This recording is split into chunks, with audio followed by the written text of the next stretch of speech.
तो प्यारे बच्चे ध्यान दीजिएगा, अब जो है इस वीडियो में हम लोग पिछले दिन जो है कि यूज ऑफ सम एडजेक्टिव्स, कुछ एडजेक्टिव्स के प्रयोग को देखे थे और कुछ एडजेक्टिव्स रह गए थे। ठीक है, तो शेष एडजेक्टिव्स को हम लोग इस वीडियो में कवर करने की कोशिश करेंगे। ठीक है, तो अब ध्यान से समझिएगा। देखिए, तो इसमें हमको क्या देखना है, use of some and any, some और एनी का प्रयोग। तो तनी ध्यान से समझिएगा।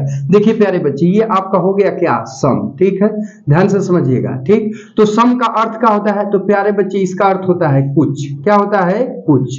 ठीक है प्यारे बच्चे, इसका प्रयोग जो है पॉजिटिव सेंटेंस में किया जाता है। बहु किस में किया जाता है, तो पॉजिटिव सेंटेंस में इसका प्रयोग किया जाता है। बात को समझने की कोशिश करिएगा। ठीक है, अब देखिए दूसरा हो गया प्यारे बच्चे एनी। क्या हो गया, एनी। ठीक है बाबू, तो एनी का शाब्दिक अर्थ होता है प्यारे बच्चे कोई। क्या होता है, कोई। ध्यान से समझिएगा। ठीक है, अब इसका प्रयोग प्यारे बच्चे जो है कि नेगेटिव और इंट्रोगेटिव सेंटेंस में किया जाता है। इंट्रोगेटिव सेंटेंस में किया जाता है। ध्यान से समझिएगा। ठीक है बाबू, देखिए ध्यान दीजिएगा, फिर से मैं समझा देता हूं। देखिए, सम का अर्थ होता है कुछ। ठीक है प्यारे बच्चे, इसका प्रयोग पॉजिटिव सेंटेंस अथवा इसी को सिंपल सेंटेंस, इसी को अफर्मेटिव सेंटेंस भी बोलते हैं, में किया जाता है। ठीक ना। अब दूसरा है आपका एनी। तो एनी का शाब्दिक अर्थ होता है कोई, इसका प्रयोग बाबू निगेटिव और इंट्रोगेटिव सेंटेंस में किया जाता है। बातचीत समझ आ रही है। अब देखिए, अब यहां से रिलेट करेगा तो क्वेश्चन बना लेगा आपका 12, 11, 12 और कॉम्पिटिटिव लेवल पे भी बेस करता है। ठीक है, तो ध्यान से समझिए क्वेश्चन कैसे रिलेट करेगा, जिसे कह देगा कि ही विल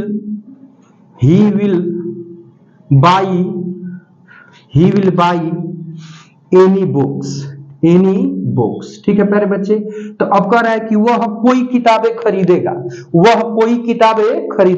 तो प्यारे बच्चे ये वाक्य कैसा है, पॉजिटिव है कि निगेटिव है, तो बाबू पॉजिटिव वाक्य है, निगेटिव नहीं है। जीनन का नॉट रहता तब ना निगेटिव होता, तो नॉट नहीं है बाबू, तो कैसा हुआ, पॉजिटिव हुआ। तो जब ये पॉजिटिव सेंटेंस हो गया बाबू, तो पॉजिटिव सेंटेंस में एनी का प्रयोग किया जाता है कि नेगेटिव इंट्रोगेटिव में किया जाता है। तो एनी का प्रयोग प्यारे बच्चे निगेटिव और इंट्रोगेटिव में किया जाता है। और जबकि वाक्य कैसा है बाबू, तो पॉजिटिव है। तो जब पॉजिटिव सेंटेंस हो गया तो इसमें प्रयोग किसका होना चाहिए, सम का। किसका प्रयोग होना चाहिए, सम का। तो यहां पर प्रयोग आपका किसका किया है, एनी का। तो अब यहां से वाक्य क्या हो गया, गलत हो गया। बात को समझिएगा। ठीक है, और जब सही करेंगे तो ये पॉजिटिव सेंटेंस है, बात को समझिएगा, तो इसमें प्रयोग किसका होना चाहिए, सम का। आप प्रयोग किया है एनी का, तो इसीलिए गलत दिखा रहा है। और जब सही आप करेंगे बाबू, तो अब इसमें करेंगे क्या कि एनी को हटा देंगे और इसकी जगह किसका प्रयोग कर लेंगे, सम का। तब आपका स्टेटमेंट क्या हो जाएगा, सही हो जाएगा। बात समझ में आई। देखिए एक और एग्जांपल समझ लीजिए। हमने कहा I have not some books. ठीक है प्यारे बच्चे, अब देखिए उसी को रिलेट कर दे। देखिए अब फिर एरर दिखा रहा है, कह रहा है कि I have not some books, मेरे पास कुछ किताबें नहीं है। ठीक है, बात को समझिएगा। तो कहने का मतलब बाबू क्या है, कैसा सेंटेंस है, निगेटिव। कैसा सेंटेंस है, निगेटिव। अब बाबू जब ये निगेटिव सेंटेंस हो गया, तो निगेटिव और इंट्रोगेटिव सेंटेंस में किसका प्रयोग किया जाता है, एनी का। प्रयोग किसका किया है, सम का। तब बोलिए कि एरर हुआ कि नहीं हुआ, हुआ ना बाबू। और जब सही करेंगे तो सही रूप में क्या होगा कि हम सम को हटाएंगे, जब निगेटिव सेंटेंस है तो इसमें प्रयोग किसका करेंगे, एनी का कर लेंगे। समझ पा रहे हैं ना। तो अब एरर है, और जब इसको हम सही करेंगे बाबू, तो हाई सम को हटा देंगे, इसकी जगह किसका प्रयोग करेंगे, एनी का। तब हमारा स्टेटमेंट क्या हो जाएगा बाबू, सही हो जाएगा। समझ आई बातचीत। तो इसको कॉपी कर लीजिए, तो फिर बातचीत को आगे बढ़ाते हैं। ठीक है प्यारे बच्चे, ध्यान दीजिए। देखिए अब यहां से एनी को रिलेट करेगा और क्वेश्चन बनाएगा। तो क्वेश्चन कैसे बनाएगा, ध्यान से समझिएगा। तो जिसे कह देगा कि I have no any book. ठीक है प्यारे बच्चे, तो अब हमको बताइए ये वाक्य एरर है, कहां एरर है, बता सकते हैं आप लोग, कहां एरर है बाबू, क्या क्या एरर है। नहीं प्यारे बच्चे, तो नेगेटिव सेंटेंस है, ये है ना। ठीक है, ध्यान से समझिएगा। देखिए ऐसे क्वेश्चन एयरफोर्स में डाले जाते हैं। ठीक है, कहा कि इसी को टेक्निकल कर दिया है। टेक्निकल क्या किया है, देखिए हिंदी अंग्रेजी दोनों के आधार पर मैं समझाऊंगा, समझने की कोशिश करिएगा। देखिए ध्यान से समझिएगा। देखिए हाई क्या है बाबू? नो है। और नो का शाब्दिक अर्थ होता है कोई नहीं। क्या होता है बाबू? कोई नहीं। ठीक है, ध्यान दीजिएगा। अब यहां पर एनी का अर्थ क्या होता है बाबू? कोई। क्या होता है? कोई। तो अब यहां से एक कोई तो ये हो गया और दूसरा कोई ये हो गया, तो दो दो कोई एक सेंटेंस में आएंगे तो वाक्य सही होगा। क्या करेगा? अर्थ को बेमेल करेगा। तो बात समझिएगा। तो दो दो कोई हो जा रहा है, इसलिए यहाँ पे क्या दिखा रहा है? एरर दिखा रहा है। बात को समझिएगा। तो अब यहाँ पर वाक्य को निगेटिव भी दर्शाना है, तो हमको ऐसा कोई वर्ड लिखना है जिसका अर्थ सिर्फ नहीं निकले, क्योंकि एनी तो यहाँ पे ही है। बात समझ रहे हैं ना? तो अब एरर क्या है बाबू? कि यहाँ पे नो का प्रयोग किया है, और जब इसको आप सही करेंगे तो क्या करेंगे कि नो के स्थान पर नाट लगा देंगे। क्या लगा देंगे? नाट। और फिर एनी बुक को उतार देंगे ना, तो वाक्य सही हो जाएगा। देखिए, तो एनी बुक लिख दिए तो वाक्य सही है। कैसे? तो देखिए, नाट क्या है बाबू? नाट का अर्थ क्या होता है? नहीं। ठीक है। और एनी का अर्थ क्या होता है? कोई। ध्यान से समझिएगा। तो कोई नहीं, तो सिर्फ एक बार कोई हो गया, एक बार नहीं हो गया, तो अर्थ को सबमिट कर लिया कि नहीं कर लिया? यहाँ देखिए, हाई कोई यहाँ भी था, कोई यहाँ भी था, तो दो दो बार कोई आएगा तो अर्थ को बेमेल करेगा कि नहीं करेगा? करेगा ना। तो इसीलिए एरर दिखा रहा था। तो कहने का मतलब क्या है? अब एग्जैक्ट इसका आंसर समझिए, इसका एग्जैक्ट व्याख्या अब सुनिए।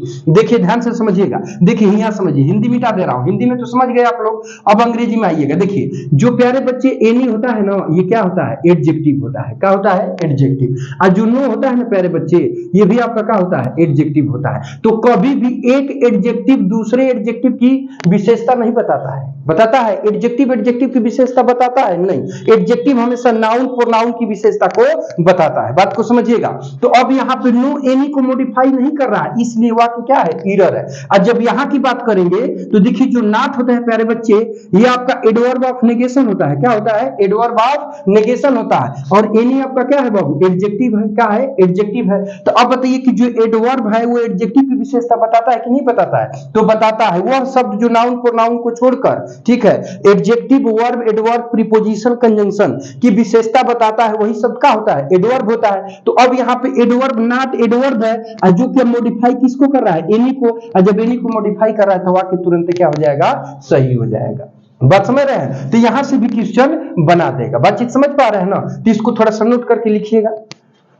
लिखिएगा नो के साथ, लिखिएगा नोट करके, नो के साथ एनी का प्रयोग, नो के साथ एनी का प्रयोग नहीं किया जाता है।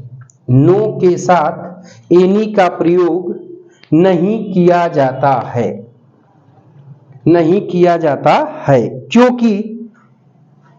क्योंकि नो तथा एनी, क्योंकि नो तथा एनी दोनों ही एडजेक्टिव है। क्योंकि नो तथा एनी दोनों ही एडजेक्टिव है। दोनों ही एडजेक्टिव है। जबकि नॉट एडवर्ब होता है। जबकि नॉट एडवर्ब होता है। नॉट एडवर्ब होता है तथा एडवर्ब एडजेक्टिव को मॉडिफाई करता है। तथा एडवर्ब एडजेक्टिव को मॉडिफाई करता है। एडवर्ब एडजेक्टिव को मॉडिफाई करता है। मॉडिफाई करता है। इसलिए एनी के साथ नॉट का प्रयोग किया जाता है। इसलिए एनी के साथ नॉट का प्रयोग किया जाता है। ठीक है प्यारे बच्चे, अब एग्जाम्पल को नोट कर लीजिए। ठीक ना? हाँ, देखिए ध्यान दीजिएगा। देखिए इच और इवरी हो गया। तो देखिए इच और इवरी दोनों का शाब्दिक अर्थ क्या हो गया? प्रत्यय। यानी इच माने भी प्रत्येक होता है और इवरी माने भी प्रत्येक होता है। लेकिन अब कह रहा है कि इच का प्रयोग निश्चित और सीमित व्यक्तियों वस्तुओं के लिए किया जाता है, जबकि इवरी का प्रयोग अनिश्चित और असीमित वस्तुओं के लिए किया जाता है। यानी निश्चित ना हो, असीमित हो तो उसके लिए इवरी आएगा, निश्चित और सीमित रहेगा तो उसके लिए प्रत्येक के अर्थ में क्या आएगा? तो इच आएगा। बात समझ में आ रही है? जैसे ध्यान से समझिएगा। ठीक है, देखिए जैसे मैं एग्जांपल बताता हूं। जैसे देखिए हमने इधर कहा, देखो भाई कवर हो रहा है ना? देखिए जैसे हमने कहा कि जैसे टू गर्ल्स 2 girls seated, अब यहाँ लिख दिया आन, यहाँ डाल दिया खाली स्थान, यहाँ डाल दिया बाबू बेंच, ठीक है, ध्यान दीजिएगा बेंच, ठीक है बाबू। अब क्वेश्चन में आपका ऑप्शन दे दिया इच ऑब्लिक इवरी, क्या दे दिया बाबू, इच ऑब्लिक इवरी, ठीक है, ध्यान दीजिएगा। अब पूछ रहा है कि इसमें से इसमें क्या भरा जाएगा, ध्यान दीजिएगा, ठीक ना। तो अब बताइए कि 2 गर्ल्स, प्रत्येक लड़की सीटेड बैठी हुई थी, ऑन बेंच मतलब कि प्रत्येक बेंच पर। तो अभी बताइएगा कि अब यहाँ इच भरेंगे कि इवरी भरेंगे, क्या भरेंगे, इवरी क्यों भरेंगे, ये बताओ कि 2 लड़की है, कह रहा है कि प्रत्येक बेंच पे बैठी हुई थी, तो अब 2 लड़कियों की संख्या है तो बेंचों तो 2 गुना होगा, बात को समझिए। तो बेंचों की संख्या निश्चित है कि अनिश्चित है, बोलिए, निश्चित है कि अनिश्चित है, तो निश्चित है। सीमित है कि असीमित है, तो सीमित है, हाँ बोलिए, कैसे निश्चित हो जाएगा बाबू, है 2 गो लड़की हैं, तो कह रहा है कि प्रत्येक बेंच पे बैठी हुई थी, तो कहा 10 गो पे बैठ जाएंगी 2 गो लड़की, कि 2 गो डेस्क पर न बैठेंगी, तो यहाँ बेंचवा की संख्या क्या है, निश्चित है ना बाबू, और सीमित भी है। तो जब निश्चित और सीमित का ज्ञान कराने लगा तो उस दशा में क्या आएगा, तो इच का प्रयोग किया जाएगा। तो अब यहाँ पे आप इवरी नहीं भरेंगे, क्या भरेंगे, इच भरेंगे। तो अब यहाँ पे क्या भर देंगे बाबू, इच। समझ में आई बात, समझ रहे हैं ना। अब देखिए एक और एग्जांपल से समझ लीजिए तनी, हे भाई नन का बाद में नोट करना यार, तू बहुत खराब लड़का है, पहले समझो बात को।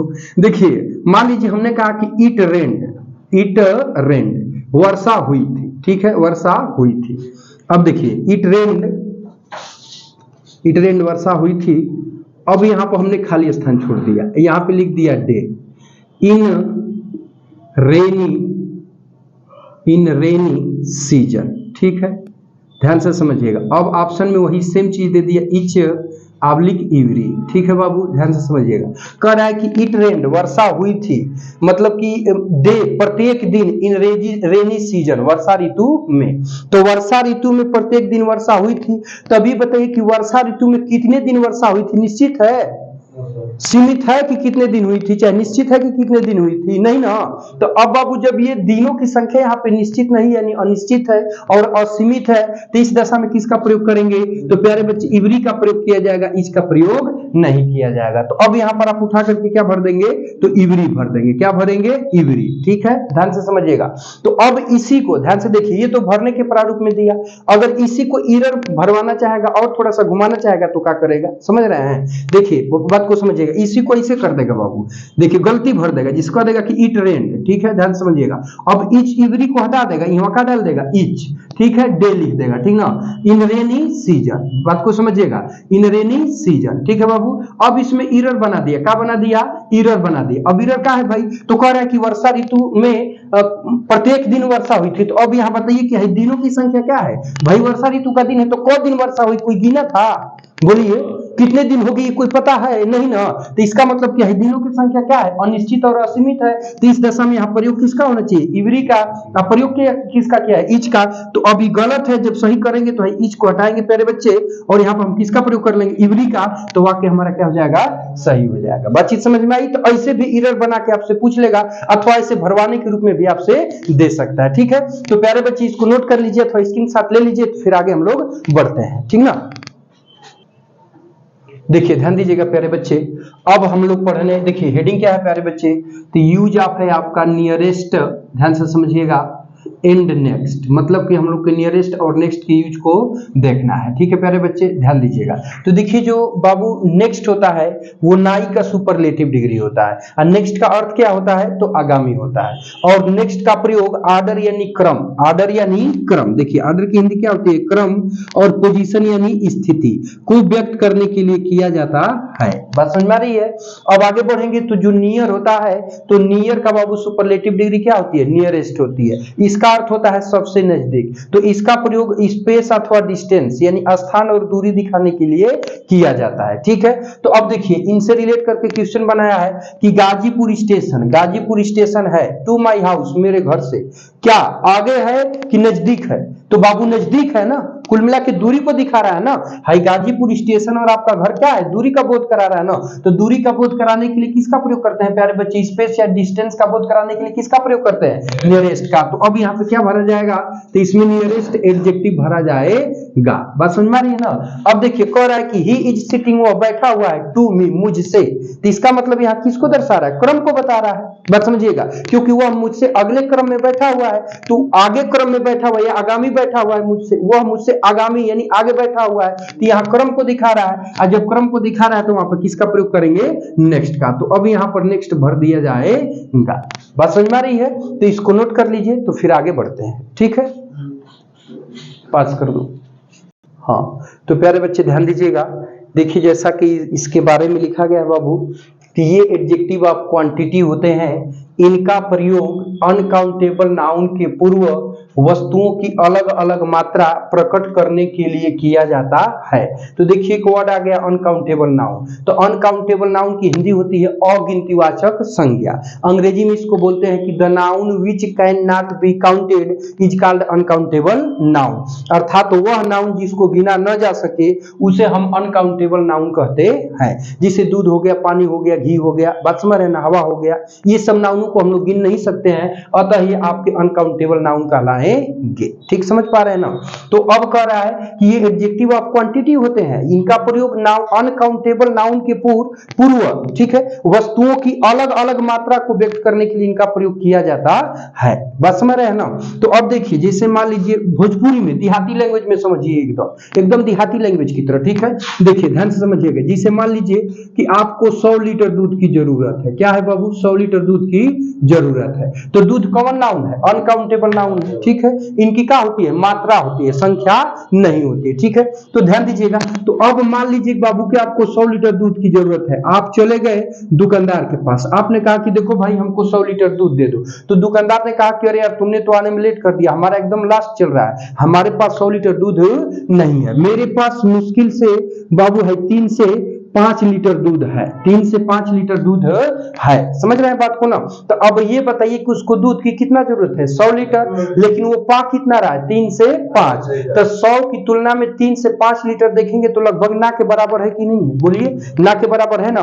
तो अब इस मात्रा को व्यक्त करने के लिए प्यारे बच्चे लिटिल का प्रयोग किया जाएगा। किसका प्रयोग किया जाएगा? तो लिटिल का प्रयोग किया जाएगा। ठीक समझ में आ रही है बातचीत। अब देखिए फिर सेकेंड टाइम गया, तो फिर कहा कि हे भाई देखो हमको फिर 100 लीटर दूध दे दो। कहा कि धात तोरी की जय हो, तुमको और पहले आना चाहिए ना, हम तो आधा बांट चुके हैं। ठीक है, अब तो हम बहुत देरी से बांट रहे हैं, लगभग कुछ बांट चुके हैं। देखो तो मेरे पास उतना तो नहीं होगा, लगभग मेरे पास 45 से 55 लीटर दूध होगा। कितना होगा बाबू? 45 से 55 लीटर दूध होगा। तो अब 100 की तुलना में, ध्यान दीजिए, 100 की तुलना में 45 से 55 लीटर लगभग आधा का सेंस दे रहा है कि नहीं दे रहा है? दे रहा है ना बाबू। तो इस मात्रा को व्यक्त करने के लिए ए लिटिल का प्रयोग किया जाएगा। किसका प्रयोग किया जाएगा प्यारे बच्चे? तो ए लिटिल का प्रयोग किया जाएगा। ठीक है, अब देखिए अब आगे बढ़ेंगे, ध्यान समझिएगा। तो अब देखे जो है कि फिर तीसरी टाइम गया तो कहा कि देखो भाई 100 लीटर दे दो। कर धत तोरी की जय, इस बार भी तू थोड़ा सा लेट कर दे, नहीं तो पहले आते तो काम बन जाता। देखो मेरे पास 100 लीटर तो नहीं है, लेकिन 90 से 95 लीटर है। बात समझ रहे हैं ना। तो हाई कभी भी पूरा देखे तो 90 से 95 लीटर है, तो 100 की तुलना में 90 से 95 को देखेंगे, ध्यान दीजिएगा। तो अभी बताइए कि लगभग नहीं पूरा के अर्थ में है, कब पूरा नहीं है एकदम, और कभी पूरा होगा भी नहीं। ठीक है, अगर देखिए तो लगभग पूरा का सेंस हो गया बाबू। तो अब यहाँ द लिटिल का इस्तेमाल किया जाएगा। किसका इस्तेमाल करेंगे? तो इस मात्रा को व्यक्त करने के लिए द लिटिल का इस्तेमाल करेंगे। तो हाई देखिए द लिटिल कब आएगा? 1 लीटर बाकी रहेगा 100 लीटर में, लेकिन बाकी रहेगा। अगर पूरा हो गया एकदम 100 का 100 हो गया तो द लिटिल नहीं आएगा, दूसरा एडजेक्टिव वहां लग जाएगा तुरंत। है तो नहीं कम रहेगा, लेकिन कम जरूर रहेगा। बातचीत समझ में आ रही है ना। अब देखिए ध्यान से समझिएगा। ठीक है, अब देखिए तो ये तो हो गया आपका ये चीज जो है कि क्या हो गया बाबू? तो लिटिल, ए लिटिल और द लिटिल का यूज। अब देखिए यहाँ पे थोड़ा सा क्वेश्चन बनाएगा, जैसे कह दिया कि there is few milk in the bucket, मतलब कि बाल्टी में थोड़ा दूध है। ठीक है प्यारे बच्चे, तो अभी इरर है। क्यों इरर है? जानते हैं हाई मिल्क क्या है बाबू? अनकाउंटेबल नाउन है। अनकाउंटेबल नाउन की मात्रा होती है कि संख्या होती है? अनकाउंटेबल नाउन की मात्रा होती है ना, और जब मात्रा होती है तो मात्रा को प्रकट करने के लिए लिटिल, ए लिटिल और द लिटिल का प्रयोग किया जाता है, और फ्यू का प्रयोग तो संख्या दर्शाने के लिए किया जाता है, तब इसीलिए गलत है। जिससे फ्यू का भी रूल होता है, फ्यू, ए फ्यू और द फ्यू, इसका भी, इसके अगला स्टेप वही बताऊंगा अभी, ठीक है। तो अब कहने का मतलब फ्यू का प्रयोग किया है तो गलत है। अब इसको आप हटा देंगे, हटाएंगे तो क्या करेंगे जानते हैं, फ्यू की जगह सीधा सीधा यहाँ पे लिटिल लगाएंगे। क्या लगाएंगे? लिटिल, तो तुरंत आपका वाक्य क्या हो जाएगा? सही हो जाएगा। समझ पा रहे हैं बात ना? हाँ पूछिए। फ्यू माने कुछ होता है, तो ई बाबू काउंटेबल नाउन के पहले संख्या बताने के लिए यूज किया जाता है, बात समझ रहे हैं ना। हाई अनकाउंटेबल नाउन के पहले मात्रा बताने के लिए किया जाता है। समझ गए बात को ना? ठीक है, नोट कर लीजिए। देखिए, हाँ तो प्यारे बच्चे ध्यान दीजिएगा। देखिए अब हम लोग देखने जा रहे हैं फ्यू, ए फ्यू और द फ्यू का प्रयोग, ठीक है। तो देखिए कह रहा है बाबू कि ये एडजेक्टिव ऑफ नंबर होते हैं, इनका प्रयोग व्यक्तियों, वस्तुओं की अलग अलग संख्या व्यक्त करने के लिए किया जाता है। यह बात समझिएगा, यानी एडजेक्टिव ऑफ नंबर है तो इनका प्रयोग प्यारे बच्चे काउंटेबल नाउन के पूर्व, काउंटेबल नाउन का मतलब गिनतीवाचक, गिनतीवाचक का मतलब कि वह नाउन जिसको गिना जा सके वही हमारा काउंटेबल नाउन होता है। तो व्यक्तियों, वस्तुओं की संख्या व्यक्त करने के लिए यानी काउंटेबल नाउन के पहले इन तीनों का प्रयोग अलग अलग संख्या को व्यक्त करने के लिए किया जाता है। बात चीज समझ में आ रही है? अब जैसे ध्यान से समझिएगा, जैसे देखो बाबू, मान लीजिए कि आपको 100 पेन्स की जरूरत है। कितनी पेन्स की बाबू? 100 पेन्स की, ठीक है। तो आप देखिए 100 पेन्स क्या है? काउंटेबल नाउन है ना बाबू। तो आप गए दुकानदार के पास और आपने बोला कि भाई मुझे 100 पेन दे दो, तो उसने कहा कि भाई मेरे पास 100 कलमें नहीं है, मुश्किल से 3 से 5 कलमें है। बात समझ रहे हैं ना? तो अब भाई 100 की तुलना में 3 से 5 कलमें जो है तो लगभग ना के बराबर में है ना बाबू। तो इस संख्या को व्यक्त करने के लिए फ्यू शब्द का प्रयोग किया जाएगा। किसका प्रयोग किया जाएगा? तो फ्यू वर्ड का प्रयोग किया जाएगा। ठीक समझ पा रहे हैं ना? अब देखिए फिर गया तो कहा कि भाई देखो हमको 100 कलमें इस बार भी चाहिए, तो वो कहा कि भाई देखो 100 कलमें नहीं है, मेरे पास 45 से 55 कलमें है। कहा कि खाली तू ही एक तो कस्टमर है जी, गधा कहीं के, तू ही एगो कस्टमर नहीं ना है, बहुत सारे कस्टमर है, आते जाते रहने में बेचता रहता हूं, मैं तो दुकानदार हूं ना। तो देखो बाबू, तो कहा कि 45 से 55 कलमें है, तो कह रहा है कि ठीक है जो है सो दे दो। तो अब 45 से 55 कलमें 100 कलमों की तुलना में लगभग आधा के सेंस में है कि नहीं है? तो बाबू इस संख्या को प्रकट करने के लिए ए फ्यू का प्रयोग किया जाएगा। समझ में आ रही है बाबू बातचीत? अब देखिए तीसरी स्थिति ध्यान से समझिएगा। फिर गया तीसरी बार तो कहा कि भाई ठीक है हमको 100 कलमें चाहिए, तो कहा कि यार 100 कलमें तो नहीं है, लेकिन मेरे पास 90 से 95 कलमें हैं। कितनी है? तो 90 से 95 कलमें है। तो अब 100 की तुलना में यदि आप देखेंगे तो 90 से 95 लगभग पूरा के सेंस में है कि नहीं है, लेकिन कभी भी ये 100 पेन नहीं हो पाएगा। ठीक है, तो अब इस संख्या को प्रकट करने के लिए प्यारे बच्चे द फ्यू का प्रयोग किया जाएगा। किसका प्रयोग किया जाएगा? तो द फ्यू का इस्तेमाल किया जाएगा। तो अब देखिए क्वेश्चन रिलेट किया कि he has a little pens, उसके पास थोड़ी कलम है। तो कलम है कौन सा नाउन है बाबू? काउंटेबल नाउन है ना। अकाउंटेबल नाउन की क्या होती है? संख्या। ये लिटिल शब्द क्या बताता है? मात्रा। बात समझ में आ रही है? तो सीधे सीधे गलत है। अब ए लिटिल को हटा देंगे, इसकी जगह पर संख्या प्रकट करने के लिए किसका प्रयोग करेंगे? तो ए फ्यू का। किसका प्रयोग करेंगे? ए फ्यू का। देखिए अगर लिटिल सिर्फ दिया रहेगा तो सिर्फ फ्यू लगाएंगे, बात समझ रहे हैं। अगर ए फ्यू, ए लिटिल दिया रहेगा तो ए फ्यू लगाएंगे, और दो लिटिल दिया रहेगा तो द फ्यू लगाएंगे। बात समझ रहे हैं ना? नहीं तो अगर ए लिटिल दिया है खाली फ्यू लगा देंगे तब वो एरर दिखाएगा तुरंत। इसलिए यहाँ जिस सेंस में एडजेक्टिव दिया होगा अपोजिट वाला, उसी सेंस का एडजेक्टिव आप यहाँ लगाएंगे तो सही होगा। समझ में आ रहा है ना? तो ए लिटिल गलत है, यहाँ पे ए फ्यू कर देंगे तो फिर आपका स्टेटमेंट प्यारे बच्चे क्या हो जाएगा? सही हो जाएगा। ठीक है, तो बस इसको नोट कर लीजिए। हाँ तो प्यारे बच्चे ये वीडियो कैसा लगा आप लोग कमेंट बॉक्स में कमेंट करके जरूर बताना। आप लोग कमेंट करते हो चाहे एक लाइक देते हो तो इससे हमको मोटिवेट नहीं होता, मुझे मोटिवेशनल चीजें मिल जाती हैं कि नहीं मेरे बच्चे मेहनत कर रहे हैं, चीजों को समझ करके मुझे इंस्पायरेशन कर रहे हैं प्यारे बच्चे। तो अब मैं उम्मीद करता हूं कि प्यारे बच्चे वीडियो इन्फॉर्मेटिव लगा होगा, तो एक लाइक जरूर ठोकना और चैनल को सब्सक्राइब और शेयर करना ना भूलना। तब तक मिलते हैं नेक्स्ट वीडियो में। Take care, bye bye.